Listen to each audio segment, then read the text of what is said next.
Hey, welcome back to the multi-part series on inlay. I'm going to show you in a few steps, as you remember, how to go from here to there. This is part 2.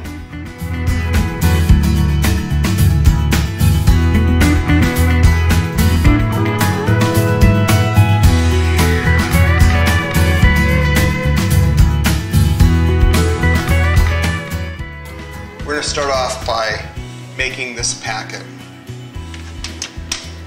I'm using cardboard that I got from the art store, and again, this is just cardboard sheet that's used for book binding, and I'm using the lightweight thickness, and I've cut it into 4-inch squares, which is what I need for this particular motif. And again, you would just size this for whatever inlay that you're making. First thing to do is to cut the veneer. I'm going to try some green veneer, and this is called Movingi from South Africa, and I got this packet. There's something like 15 or 20 sheets in here on sale at Rockler on a discontinuance for $7, which was a pretty good deal. So this is Movingi from South Africa.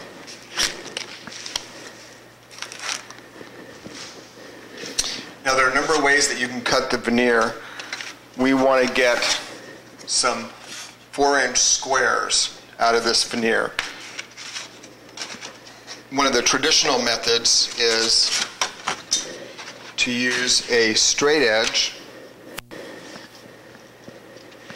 And again, I'm using the straight edge that I made out of brass and Brazilian cherry. And you don't really have to measure. We're not doing anything super precise here. I'm using a piece of MDF as a cutting board, and you can just take your cardboard squares and basically line it up along the edge, and then bring your straight edge right up along there. So we're just using the squares as a gauge block, if you will. Let's just double check since I moved everything. And again, I'm just going to be cutting a leaf out of the center here, so there's nothing precise. And then this is just a utility knife from Rockler that just uses a utility blade. And so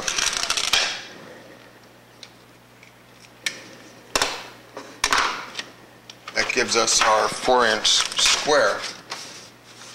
Now, what we're going to do is then cut that. And again, don't throw anything away. This could be used later on for stringing, so I'm going to save that. I'm going to cut a 4-inch square off the end here, so I'm going to just use my cardboard as a guide gauge. Line up the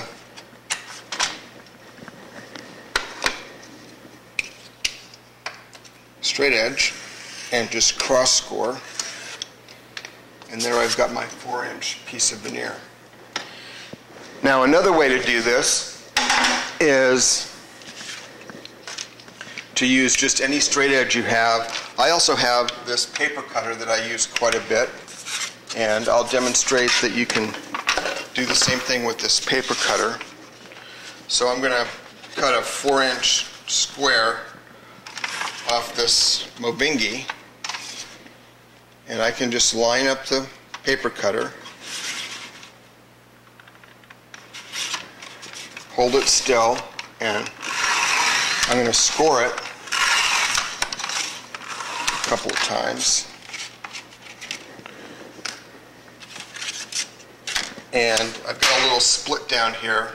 That actually doesn't cause a problem, and I'll show you why in a little bit, so we'll keep that as a demonstration.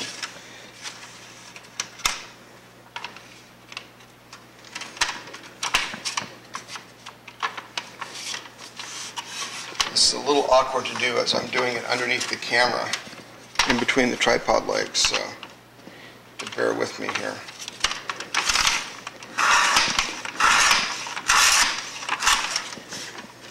Okay, so I've got 4-inch squares. I'm going to stop the camera, get a few more ready to go, and then we'll join back up and start with the next step. Okay, so we're well on our way to make this packet. We've got some 4-inch squares of cardboard cut, and I've got several pieces of veneer. both a green dyed veneer, and this is the Movingi from South Africa. When you're making this leaf motif, you're going to need at least 2 pieces per leaf, because we're going to take the leaf component from one and the leaf component from the other side and combine them to get the 45-degree radiation of grain off the central vein of the leaf. So I've got 2 each. Okay, we're going to need some more of this veneer tape, and again, this is 2-inch gummed paper tape. And the quickest way to get these strips, rather than cutting them one at a time, is just to make a batch of them. So I'm going to use my 4-inch square again as a gauge, give myself a little line, tear off a fairly long piece of tape,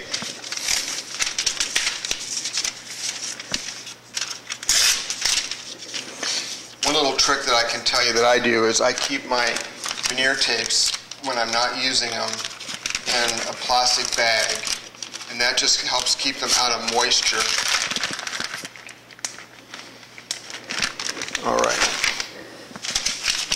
Now, all you need to do is to line your end of your tape up with the line, and then just tear off a bunch of these. So I'm going to stop the camera, get these done, and then we'll join back up. Okay, we've got our tape prepared. Now we need to make a device to wet the back of the gum tape. I'm using a simple PVC cap that you can get at the hardware store and a round sponge, but you don't even have to use this sponge if you want. One thing that you can do is use a piece of paper towel, and I just fold it in thirds, in half, fold it in half again, tuck the ends in, put that in the pipe cap with one part kind of tilted and sticking over, and I use that to wet the veneer tape. So let's use this inexpensive version, and I'll save this sponge for later. Now all you need to do is wet the paper,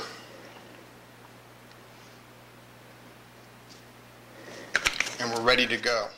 Our veneer, our roller, brass brush, and paper tape. I found the best way to do this is I just work in a batch fashion and work straight across and get all of them done at one time. So let's go ahead and start. We'll take a piece of paper tape, get it wet. I go both directions so I get both ends wet. You want this to firmly adhere to the veneer. Now I'm just going to tape this right down onto this butcher paper, and I use the brass brush to get that firmly adhered to the veneer. And I just keep going. I overlap just a little bit, it doesn't really matter, maybe a 1/4 inch.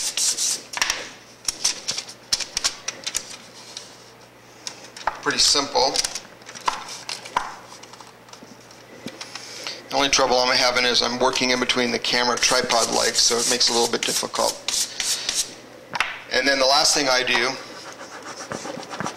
is I use my little seam roller and just make sure that I've got it all rolled down flat. So I'm going to get the rest of these done, and then I will pick the camera back up.